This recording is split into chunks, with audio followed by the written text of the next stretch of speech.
this is a safe space, and you can, and hopefully you can open your mind to ideas that you may hear tonight. But in addition to that, open your mind to the questions that people have, and not just think about your question and what answer you need. Maybe someone else's question is going to impact your life as well. And with that said, I'll say this is Trust and Believe with Shaun T. Yeah! Trust and believe. Trust and believe. You gotta believe in yourself. Trust and believe.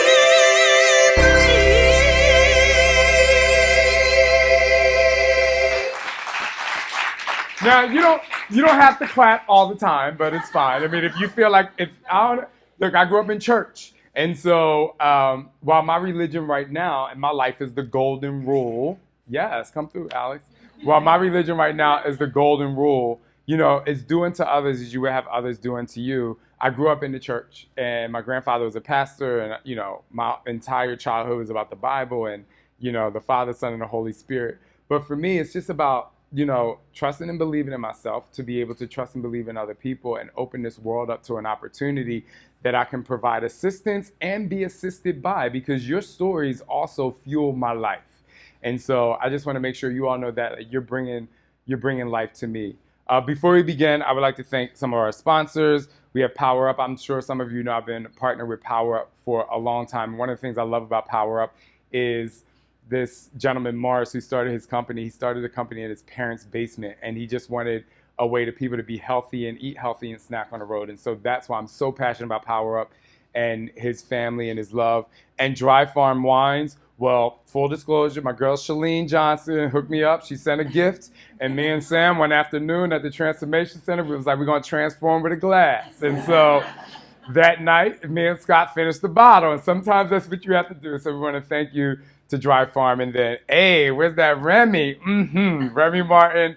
I have a really good friend, Brian McKinney. If you don't know, he was on stage with us today. We became really good friends a few years ago. His mom and my mother went to school together, and we grew up in rival cities. So Bryant and I weren't friends when we were growing up because we hated each other. We didn't hate each other, but our football teams and the whole nine. But we became really good friends, and he introduced us to Remy Martin. And so we really appreciate them being here today so we could get a drink on.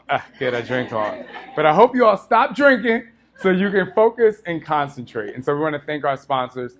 But thank you, most importantly, for coming here today. I just want to start with a really quick story. When I was a kid, and maybe some of you have read this in my book, but when I was a kid, my grandfather would wake me up on a Saturday morning, and he'd be like, hey, do you want to go with me to the farmer's market? And I'm like, absolutely, let's go. Anything my grandfather wanted to do, I wanted to do. I just looked up to him so much.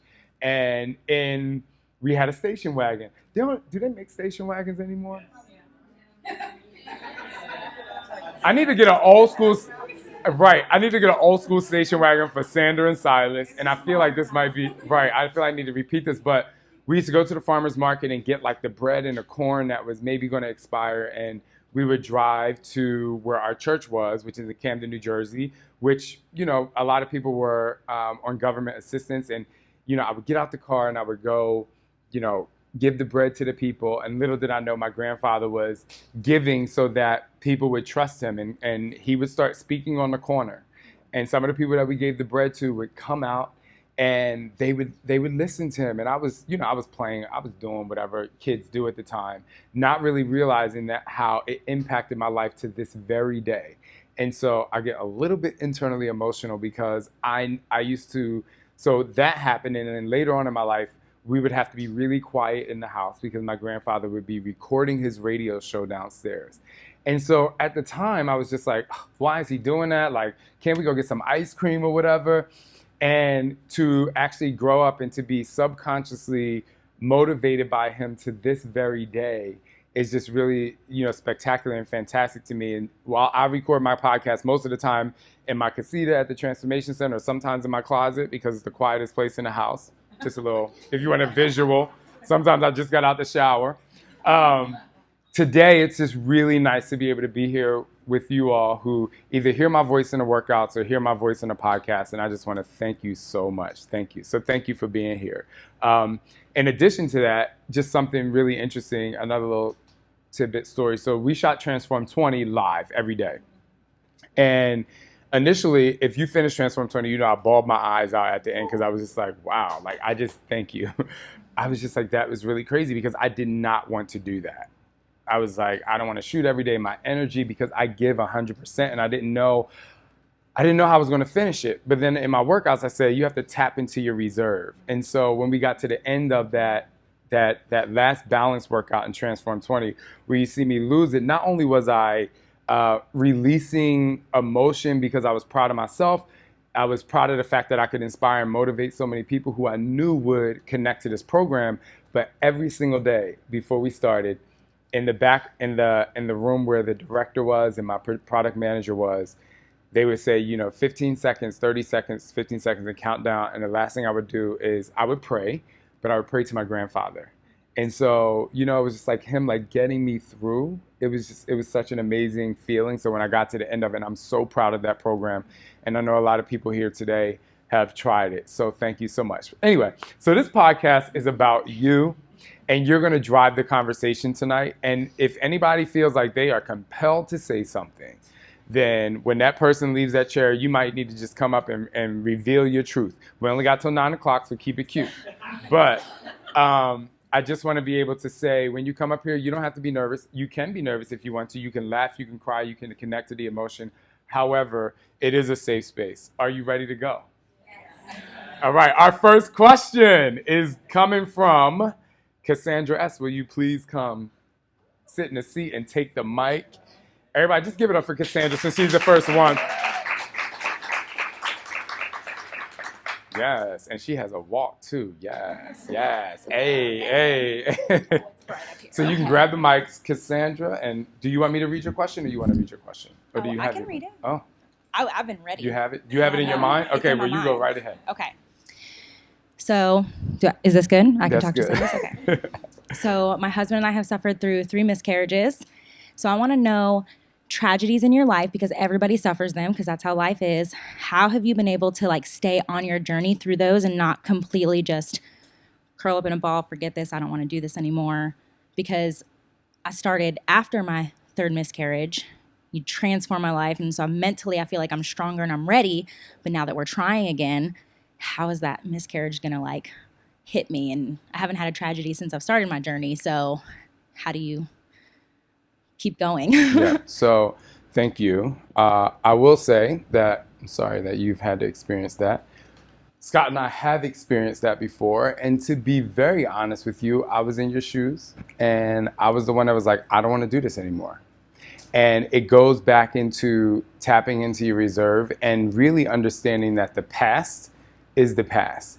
And having conversations here tonight, you know, everyone has a journey. And a lot of people say, while I did say, I'm sorry you went through that, the other thing was, which might sound a little crazy, is I'm happy you found the strength to keep going. And that's what you hold on to.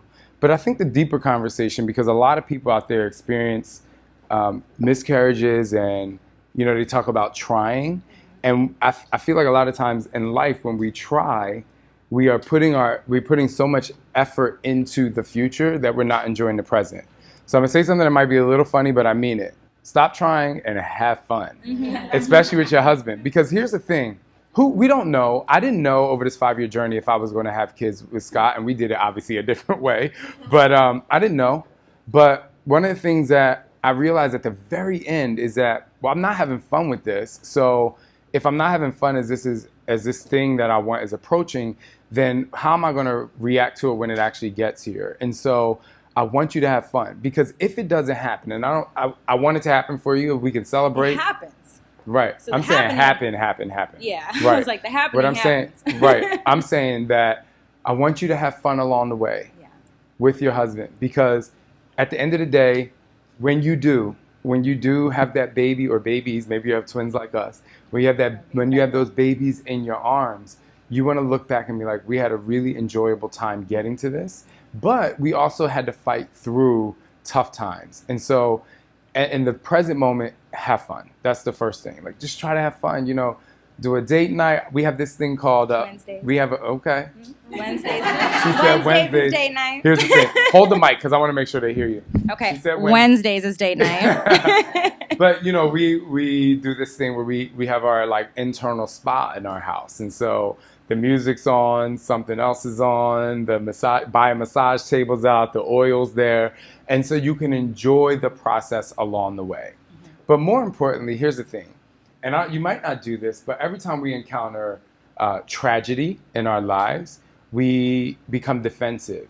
And so it's okay to be offensive and say, I'm going to go through this emotion because I experienced this miscarriage, but let's get proactive in how we're going to, after you experience that emotion, okay, how are we going to move forward? What is our process to continue to achieve what it is that we want? There's really no easy answer because people that go through it, just like weight loss, everyone's story is different. But what I know is that along the way, if you make it as enjoyable as possible with you and your spouse, at the end of the day, when that baby gets here, because we're all rooting for her, right? We're all rooting.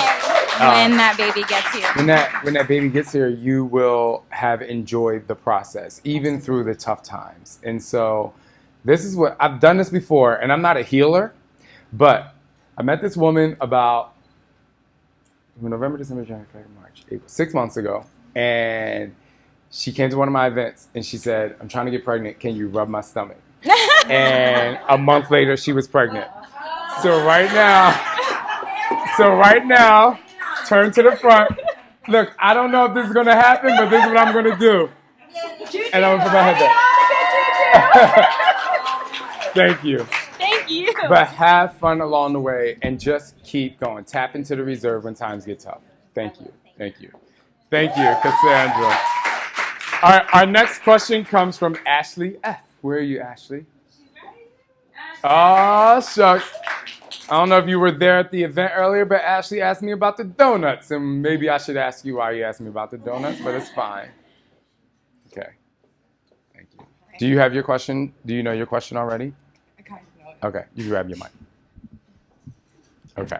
So, I have struggled to find myself, and I have no problem doing personal development and doing my affirmations and gratitude and working out and being there for other people, but I still have a problem finding that something that I'm missing. I feel like I'm still missing something. Like, I don't want to say it's my why, but it's something, and I don't know how to grab onto that. Okay, I have a question for you. What do you do every day for you? Work out, And? rollerblade. I'm pretty good. I can rollerblade backwards. Okay, so the other thing, you can roll, I can't, so maybe you can teach me that. Gotcha. What do you like to do? That's my problem. I worked so much after my mom passed away 10 years ago. I didn't do anything for fun. I just worked. And I never found that something that all I used to say was, I just want something that makes me happy. And I still feel like I haven't found that. And I don't know how to find that. So how would you think, or how would you go about finding that, like grabbing that? Right, so we have two things. We have working out and we have rollerblading, right? Yeah. But it's not enough, right? You want more. I still feel like there's something. Okay, so here's what's very interesting is you said when your mother passed away, you worked. And I still feel like you're working. You're still working and you're giving your energy to work, but maybe you're not giving your energy to the right kind of work. What do you do? What do you do for work? I'm a nanny. Oh. For the Well, we last love 10 those. years. I heard you might be looking for a nanny. So here's a question. As a nanny, do you work overtime? I do. As a nanny, do you work too much? I do. Okay, now we need to cut back, right? Yes. Are we okay financially to cut back? Yes. Okay, cool. So here's the thing. A lot of times when we can't find what it is that we want to do, it's because we're giving too much to something else. And so I'll tell you a little interesting story with our babysitter. She loves our boys. And so if we ask her to work on the weekend, she's like, yes. And then one day I was like, you need to take off. She's like, no, I love it. And then she took off. And then she was just like, oh my gosh, thank you for letting me take off. And we realized don't ask her to work on the weekends because she's working too much. Here's the thing. When you release, there's everyone's superpower can also be their weakness, right? When you are I'm a super emotional person.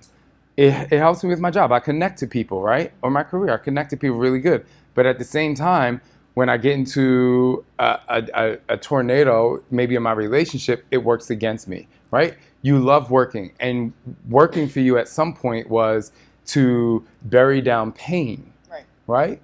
And now you're working, and even though you're helping kids, and I mean, that's a beautiful thing, you're also not giving yourself enough.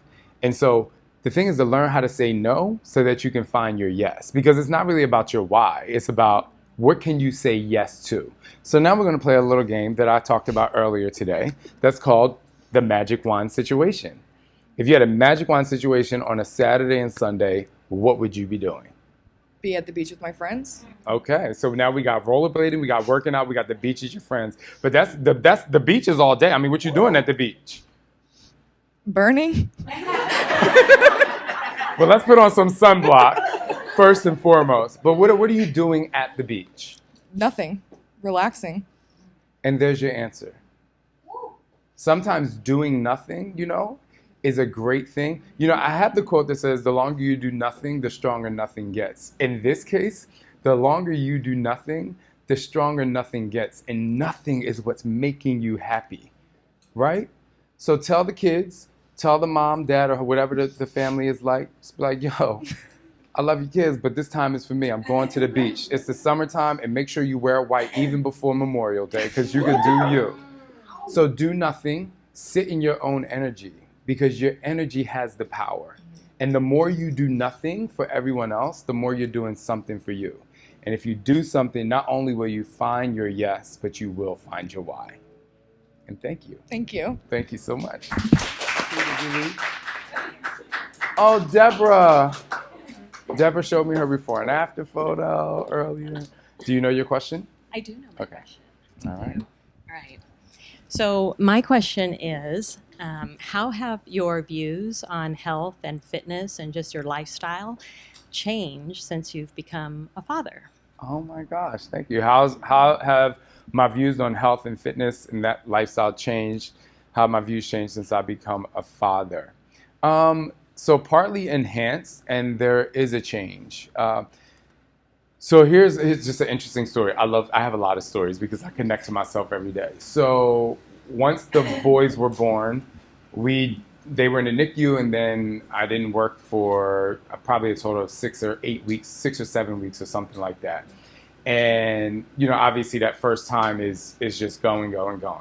And then I realized that internally, my digestive system, while I'm lactose intolerant, and I had all of these, just like I would always have a stomach ache. Scott and I would go out to dinner, and my stomach hurts. And he's like, "What are you eating?" I took allergy tests. I was just like, "This is just too much."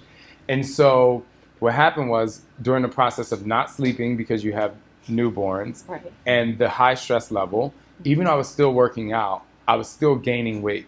And the proof was in the pudding that stress makes you gain weight. Because one thing we did either gain weight or lose weight, because Scott actually lost a lot of weight. People would ask him, was he sick, right? So we're doing two different things. Like, I'm gaining weight, he's losing weight. So for me, I was like, what is the best thing I can do? And it was the first lesson in terms of health that I had I got when I was a new dad. I was like, I have to really focus on what it is that I put in my body. It's almost like, while I still love the 85% healthy, 15% fun rule, I love the donuts, but I was like, what can be the purest thing that I put in my body that still provides me lots and lots of energy? And one of them was I did like more of a pescatarian diet and heavily vegan, right? Vegetarian. And so when I started doing that, we're in a safe space, right? Yes. My bowel movements became amazing. And it sounds funny, but before that, it was like my bowel movements were stress. Like it was a very stressful thing for me to go to the bathroom. But once I changed my nutrition, I realized what I was putting into my body. I was like, wow, like this is major. This is a game changer. And then I talked to a friend prior to that, Shaun T. He's I'm not sure if you know him. He's a host of this podcast called The Model Health Show. He's great. Oh, yeah. And he said, it's not necessarily about cutting things out. It's about taking a break from them and reintroducing them into your body. So in today's time now, I actually eat meat, and I have still have my amazing bathroom moments. But that was the first thing, the change that I put in my body. But that actually enhanced other things, because the other thing is it goes to energy. Everything has to do with stress. I didn't change anything in terms of like exercise. Everything was food and how to deal with stress. Scott and I were fighting like we had never fought before, right? We would be sitting on the bottom, at the last step, like screaming at each other and crying because it was just like nobody was sleeping.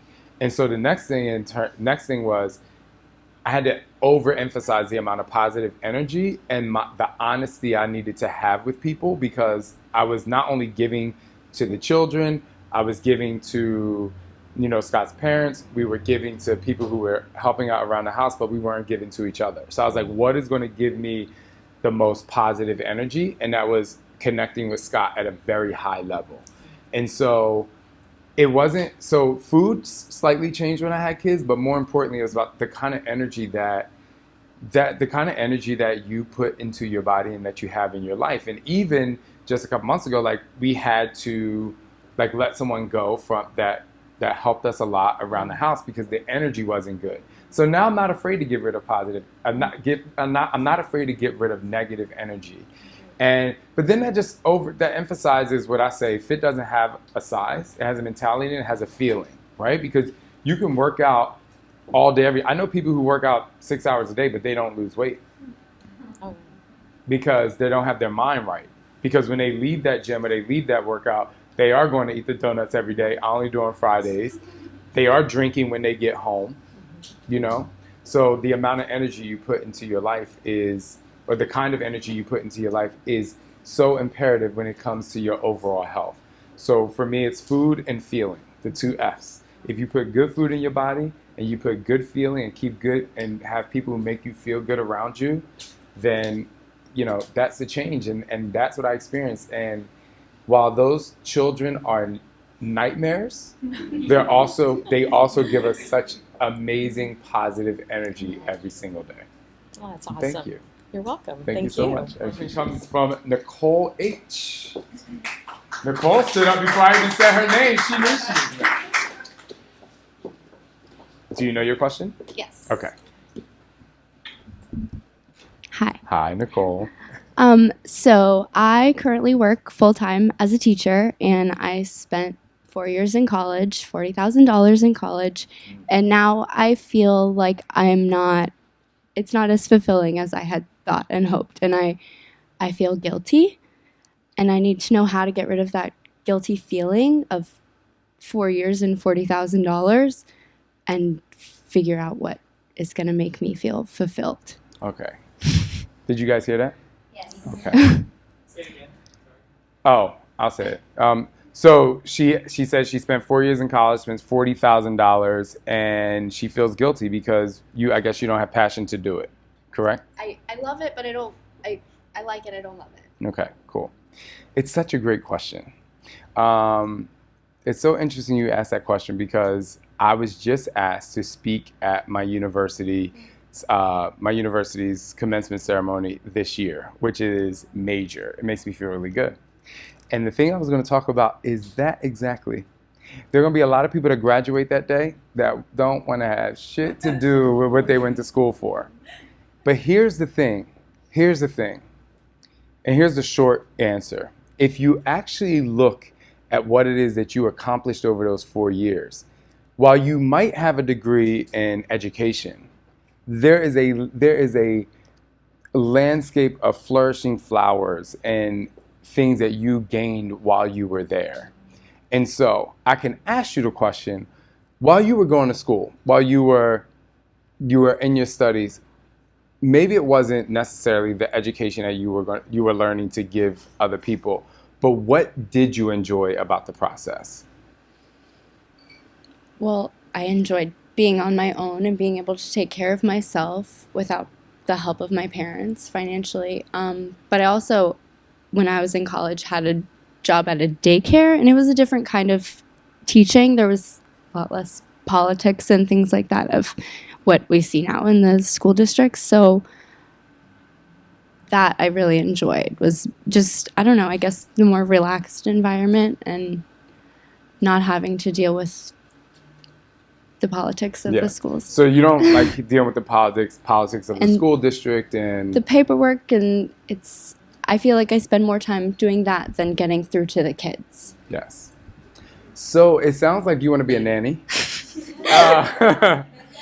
And here's the thing. So I'm asking you these questions specifically because I went to college for health promotion and fitness management. And when I went into the the corporate health world, while I was good at it, I was like, this is not for me. I was like, this is not for me. But what did I do in college that I was really good at and that I really enjoyed? And so for me, what I did in college, I worked at the gym and I taught classes and I had a really good time. And I was like, I don't care how much I have to starve or make ends meet doing this. When I'm like, I'm going to do that because I'm much happier making, $25,000 a year than I'm making $100,000 a year. Now, I was young, I was younger, so I didn't have a family, so I could take those risks, right? Do you have kids? No. I can't hear you. No. Okay. So you don't have kids. So now, because you really enjoy working with younger kids at a daycare center, that's where you begin. Maybe you can't do it. Maybe you can't leave teaching now, but maybe you do it on the side.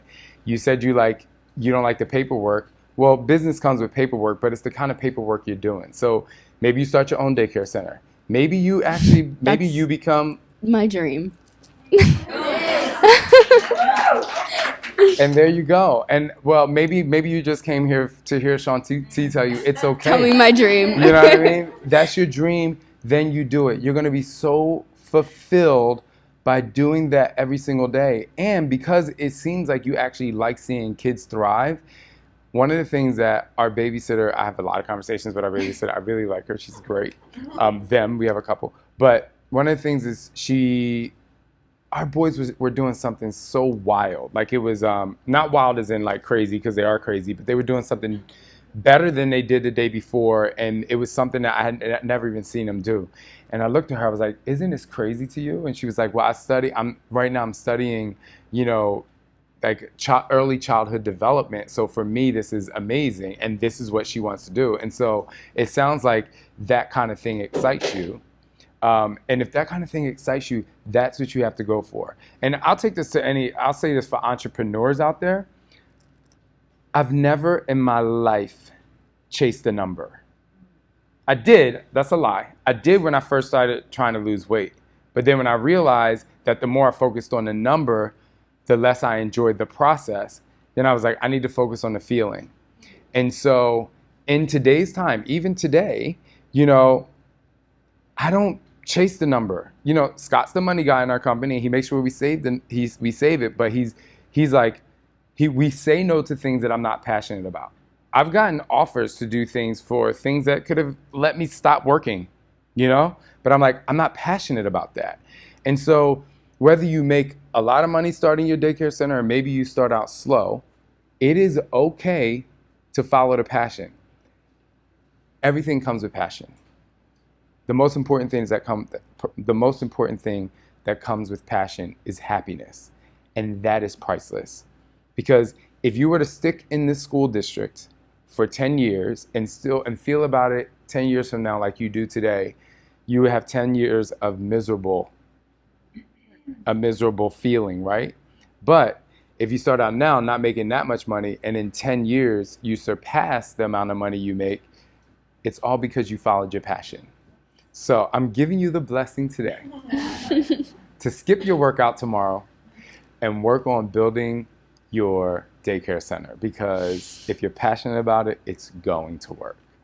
Thank you. Thank you. Thank you. Thank you. Mariel. It says pronounced Mariel. Mariel. But it's Mariel. Don't have a lock. Yes, you do. You have to pick up the microphone. So it was hard to word the question. It was really hard to word the question. So basically, is there a day ever that someone can wake up and say, I have been transformed?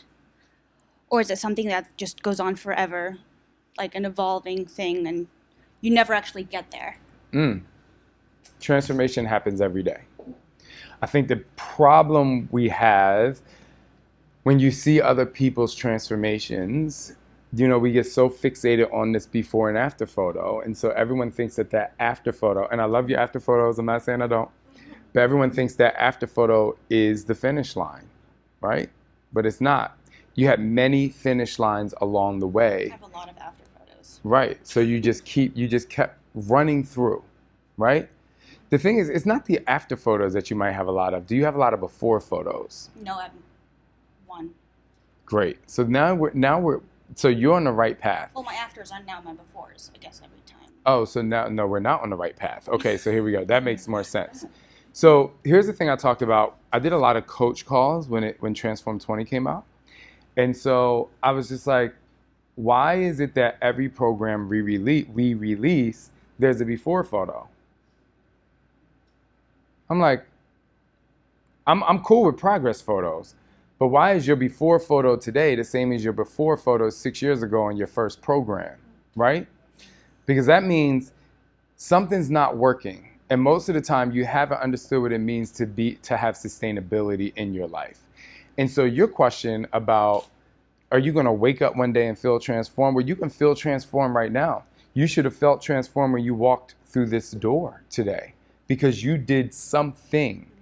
And so I think we wait to celebrate, right? We wait to celebrate again for that number when we should celebrate every moment. We should celebrate the glass of wine that we had today. But people don't celebrate the glass of wine. They try to throw the wine out the window. They try to hide the fact that they had that glass of wine or that donut. That's why I left the stage today with a donut in my mouth. For those of you who weren't there, you missed out. I left the stage with a donut. I was like, I don't know what y'all talking about, but I'm about to have a good time, right? I'm celebrating a glass of wine. I'm not going to beat myself up because of the glass. Well, I had a glass and a half of wine because this is a continual process. I'm going to celebrate that just as much as I celebrate push and play, just as much as I finish one of my transformers. And when I get to the end of the workout, when I'm laying there on the floor and I can't move, I'm celebrating that. It's not about, are you going to wake up one day and know that you've transformed? You have to be present. You have to be present every single day. If you're looking, you're trying to hit the lottery when you hit the lottery every day. Maybe not for millions, but for priceless amounts of feelings. So my challenge to you actually is to wake up tomorrow, every day this week. Start with just 7 days. And what are you thankful for? I want you to go to Walgreens. Don't buy nothing special. Walgreens or CVS and just get a pen and a pad, something simple. And every day when you wake up, what were you thankful for yesterday? Use the momentum of that and push you through the day. Because you need to know that transformation happens every single day. It's an ongoing process. And if you wait for it, guess what? It's going to wait for you. And if everything's in limbo, then nothing's happening. So make it happen. No more before photos. Say to yourself, what is my progress photo going to look like? So you only look back at that before photo. It's like, okay, cool. She was cute or whatever. Like she did her thing. You know what I mean? But where is she now? Where are you now? Tell me. I have no idea. Lift the mic up. I have no idea. That's a lie. I'm not saying I mean, you're a lie. physically, it's called Inhale. Right. Miami. Oh, thank you. She's at Inhale Miami. So breathe. Breathe in that good air. Because I feel positivity here. And so don't tell me you're nowhere because you are somewhere. And we see you. But you have to feel you. Breathe in. Breathe in and breathe in. Mandy C. I know I'm going to have to move a little faster. I know. I'm talking a lot. Mandy C from Chicago. She flew all the way here from Chicago. I did. Just for you. Thank you. I just want to say thank you for everything that you've done. You've helped me so much. So my question is, I was just wondering if you have a truth bomb for us today, right now. Ooh, on the spot. I might have Something a original. truth bomb, but I might have a rhyme. Okay. So we're sitting in Miami at Inhale because I'm always here to say and tell that you can do it no matter how. Just go through it and do it with a wow. Because every single day you will transform, right, Marielle? So you can tell me tomorrow that you transform every day. My name is Shaun T. And I'm here to say, trust and believe in who you are because you are always a motherfucking star. All right, let's go. I had to drop the F-bomb for the Christians in here, but it was just necessary. And that was my question. That's Thank you. That was a great question. You know, I mean, I didn't have a beat, so I had to, take some pauses or whatever. All right.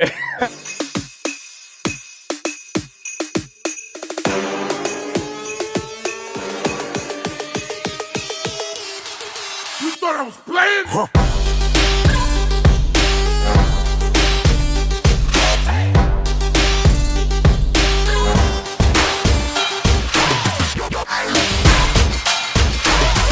All right, so here we go. Annabelle J. Annabelle. You have your question in your head? Well, Okay. Pick up the mic. Pick up the microphone. I didn't know how to word my question. You want to read it? Because Yes. Chip helped you kind of out. It's translated number 8. Number Okay. 8. Okay. So you can say I have.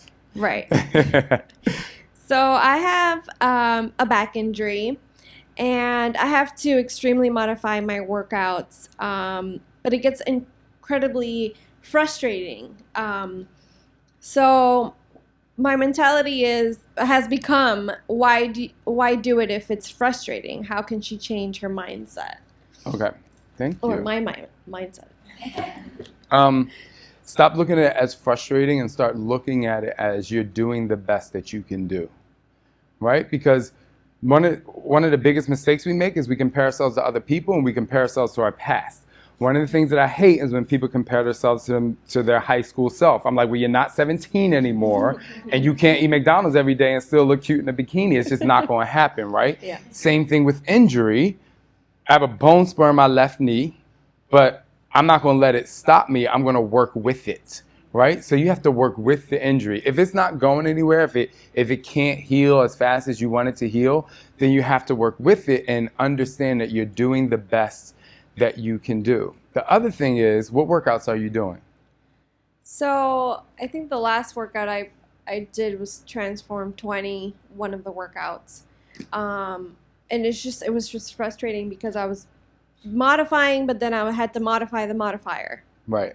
And so, like, for example, like if I were to do size, I think one of the last workouts was size. And so after it, I was kind of achy. And so it was frustrating because I want to do size or, 8 count abs, and I can't because of the way you have to move. The way I have to move, exactly. So you said you have to modify the modifier, okay? So stop looking at yourself as modifying the modifier, and let's talk about what you're doing for you. Okay. Put yourself in the screen. Let's just make pretend for a second that I was like, yo, like I need you to come be in this video, but I need you to do it your way that's going to make you feel good. Then somebody out there is going to be doing what you're doing. So stop looking at it as like, Shaun T's doing this, the modifier is doing this, and I have to do this. Let me tell you something about Shaun T real quick. Shaun T is going to be happy that you're doing something, right? Shaun T is going to be happy that you're pushing forward. Whoever the modifier is in that video is going to be happy that you even looking to her or him for a little motivation, right? But everybody's going to be happy that you're doing it for you. So my next question is, because I think this is important for people to hear, are you seeing less results because you have to modify the modifier? Not necessarily. It's just I feel achy after, so it's just I get frustrated because it's just I'm achy. So it's like I'm working out and then I get achy. So it's like it's like a cycle. And can the ache be helped by stretching? Yeah. Do you stretch? Sometimes. See. I try to stretch. There's this amazing guy I know. His name is Vetus. Okay.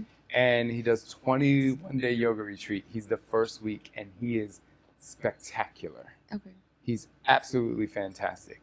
I pulled my hip out when I was on vacation a few months ago. And Scott was like, you have to do his 10-minute, like, it was a back workout that he did. It was like loosened up your back. Let me tell you something. It is brilliant. So here's your prescription from Shaun T. Modify the modifier, but call it Annabelle. Okay. Right? Yes. Okay, we're going to call it Annabelle for good measure.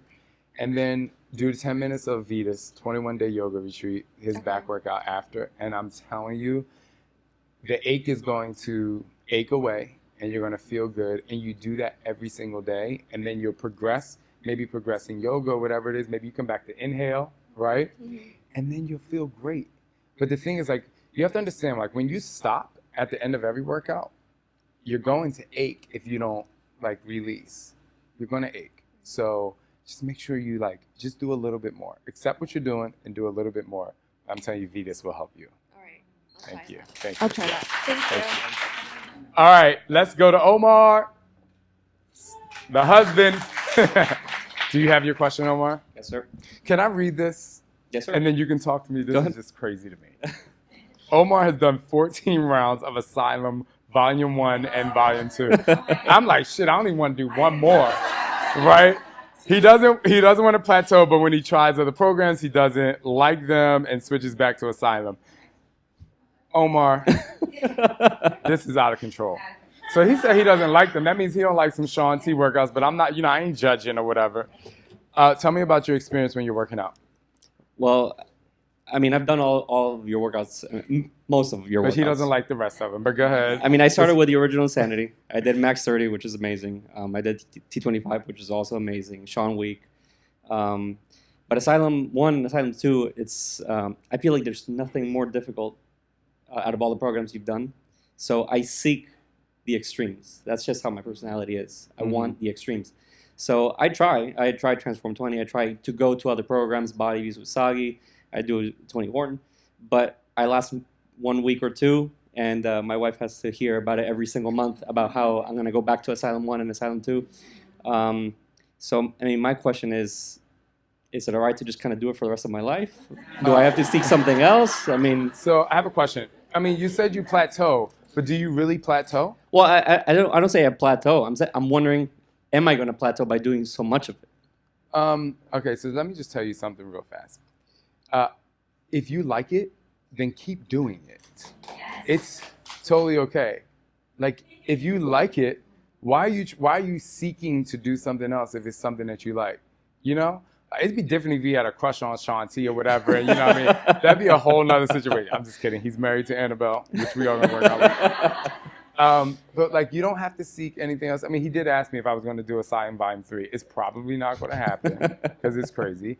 But here's the thing. So the thing is, why are you seeking to do anything else? Here's the great thing that you can do if you have time. And I know you're a police officer, but you work at the college now, right? So It's not as crazy as when you used to work. No. So why don't you take Asylum, Volume 1 and Volume 2, and utilize the strength you gain from that by doing other things. Like for me, I challenged myself to do a Spartan race trifecta last year. Have you ever done a Spartan race? No. Let's do one together. Let's do one together. Have you ever gone out and run a 5K on a weekend just because? No. Like for breast cancer or something. Like, so take the things that you're doing and find ways to utilize the strength that you're getting from it. And then you can keep going back to it and be like, yo, like I feel good about doing Asylum Volume 1 and 2 over and over again because it's pushing me to go outside of my comfort zone and do other things. Run a half marathon. Or like I said, like let's do a Spartan race together. Yeah, we'd love to. He's gonna whoop my ass, but I'm ready to do it. They have one here in Florida. So as long as Scott will come and do it with me, like Sam will come, my team. We got to get Chip to do one. He's saying no, but I got to put him outside his comfort zone. But I'm saying all that to say is like it's okay that you do it over and over again. But it looks like you're looking for something to do that you like just as much. So do that and challenge yourself and do something outside of that where you can utilize the strength that you get from that. True. But the thing is also everyone that knows me, co-workers, friends, family, they all say I push too much because I give it 1,000% no matter what workout I do. Are you injured? No. We'll tell them to mind their business. Right? True. Okay. True. We'll see if you push too much when we run that Spartan race. Thank you, Thank you, Omar. sir. Thank you. Fabi. It's Fabi. There you are. Oh, Fabi.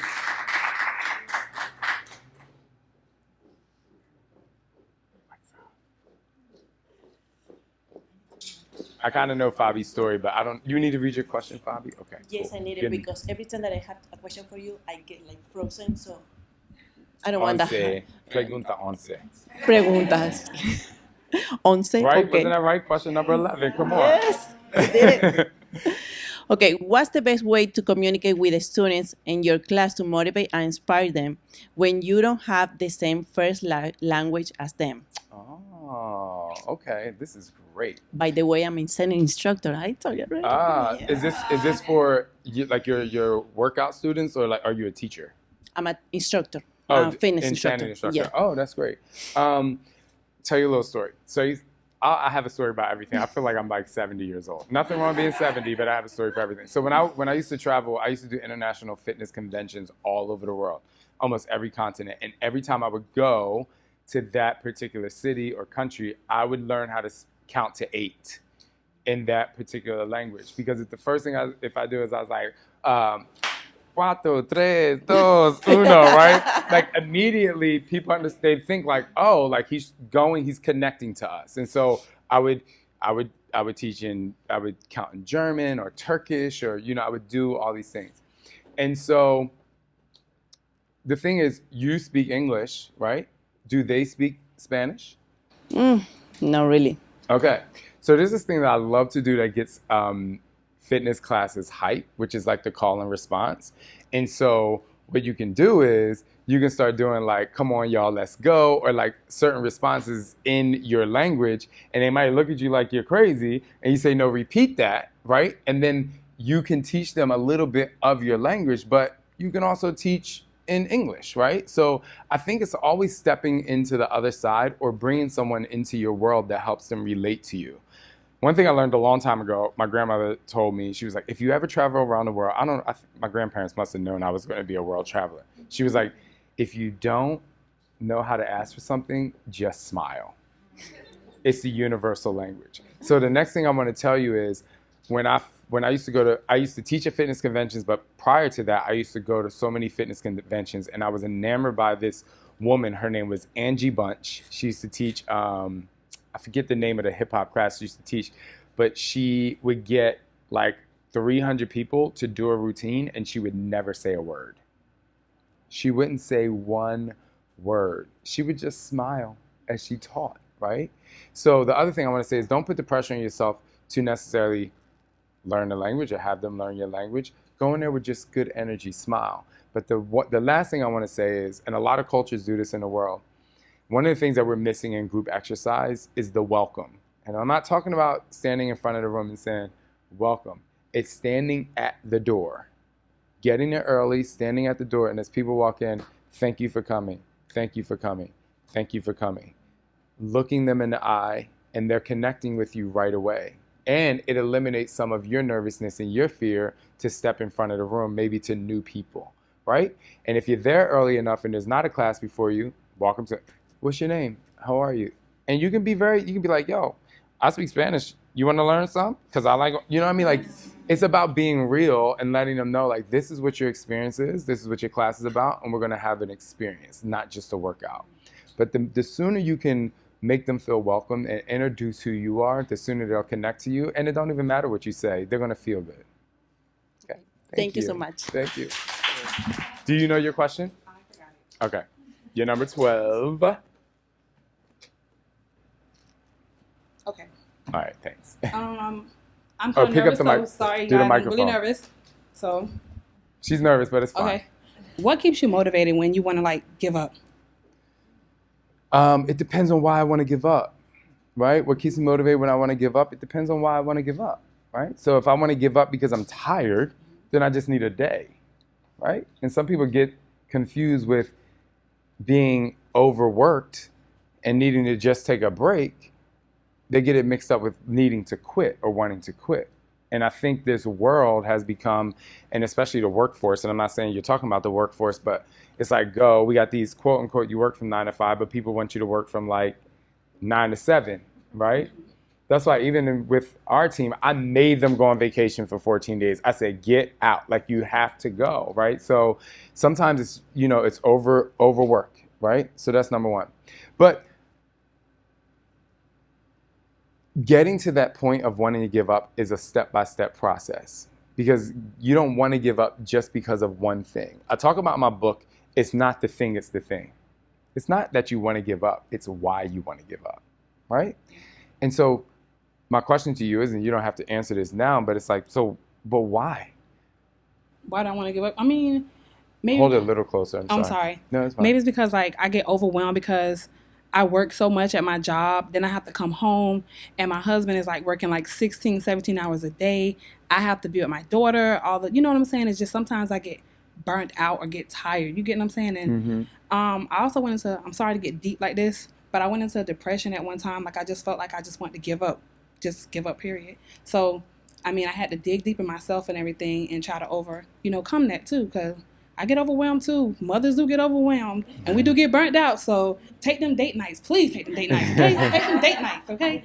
And that's what you need too. I'm sorry if I'm talking too much, No, you guys. go, I'm so go, sorry. go. You're fine. But I'm nervous still. But that's just what was one of my biggest things. I was just getting, sometimes I get unmotivated, that's all. Yeah. You told me something earlier that was really amazing. You said that you do the workouts and you talk to your auntie, yeah. right? And she was just like ranting and raving, right? Mm-hmm. But she's not ranting and raving because she found Shaun T. She's ranting and raving because you found Shaun T and you paid it forward. Yes. So what I want to say to you is, you are doing something right? You're putting off good energy, so people are feeling it from you. The other thing is, so that's a positive thing. The other thing is, you just said your husband's working 16, 17 hours, so he's not there with you, right? Okay, how old is your daughter? My daughter's 4. Okay, cool. All right, daughter, let me tell you. The one thing that I've learned about kids, even at such a young age, if I'm walking around, and literally walking and I'm standing, Silas is like, he's off to the races. Like, he doesn't listen to me. The minute I get on my hands and knees, the minute I get down there on that floor, he smiles, he runs over to me, he climbs on my back. When I'm standing, he's afraid of me, probably because I'm the one that tells him no most of the time. But the minute I get on my hands and knees, he's in it. So get on your hands and knees to your daughter and say, hey, mommy needs some time. Do you want to watch? Do you want to, maybe some people say the kids shouldn't watch TV. I'm like, to hell with that. Let them watch TV, right? Do you want to watch a movie? Mommy needs to work out. Or maybe that auntie who you've helped so much. Hey, what's your daughter's name? Zoe. You want to come get Zoe just for an hour? You can even stay in the house. I just want to go take a bath. Right. Right? It doesn't require money, and it doesn't require you getting in your car. It just requires you giving yourself the time and communicating with the people around you. You tell them, hey, make sure you take date nights, right? So that means you must tell your husband we need to take date nights. Oh, yeah. Yeah. Okay, cool. So you got date nights. You got date nights. Does your auntie live near you? Yeah, she does. Okay, so your auntie that lives near you, you're changing her life with Shaun T's programs, right? Not throw it in her face, but be like, cool, do me a solid. Yeah. Come watch, the baby. And then have the baby, hey, do you want to watch mommy work out, or do you want to work out with me? Maybe her attention span might not be 20 minutes, but maybe it's 10 and you did something. So utilize what you have to get what you want that's going to make you better. And all of that, as you know, because you were in a deep depression, always comes from communication. How do you talk to yourself so that you can believe in yourself, so that you can talk to other people, so that other people can help you? I also talk about my book, you're the average of the 5 closest people to you. I read this book, The Slight Edge, and it really gave me the power to understand that the people that are around me are the people that are going to lift me up, or maybe I need to lift up. So that's the last thing, and that's in addition to, like, the auntie and the husband. That's only because I only know them that we talked about. Yo, who are your 5? Who are my 5 women? Name them now. You can if you want to. It's Tanya, it's Tiffany, it's Vita, it's Nicole, and it's my aunt. Right. And it's Benika. We got 7 because we got the husband too, yeah, right? Yeah. So this is what I don't think people do this enough, especially people who are maybe feeling depressed, maybe feel like giving up or unmotivated. We don't spend enough time with the people that we love that we do consider our 5. I just happen to be around my 5 every single day because they work with me, but a lot of people don't. And sometimes it needs to be that weekly or that bi-weekly thing. Girls, let's get together. positive setting. We can vent, we can laugh, we can cry, we can play spades, whatever we want to do. But like, let's get this energy up. And it's okay to, you know, people do book clubs, but maybe it's, you know, maybe it's the Fab Five Club or 7 for you. You know, like, just, it's okay. Like, let's help each other out, you know. And it's not about gossiping. It's not about this. It's not about, you don't have to get dressed in a cute outfit and what are you wearing tonight? No, let's wear pajamas. You know, we have to stay within that childhood feeling of, you know, wanting to have fun, have a slumber party if you can, or call, and just like lean on each other and do all that. And I'm telling you, like, your motivation is going to happen because you're giving yourself the energy and the time. Okay, thank you.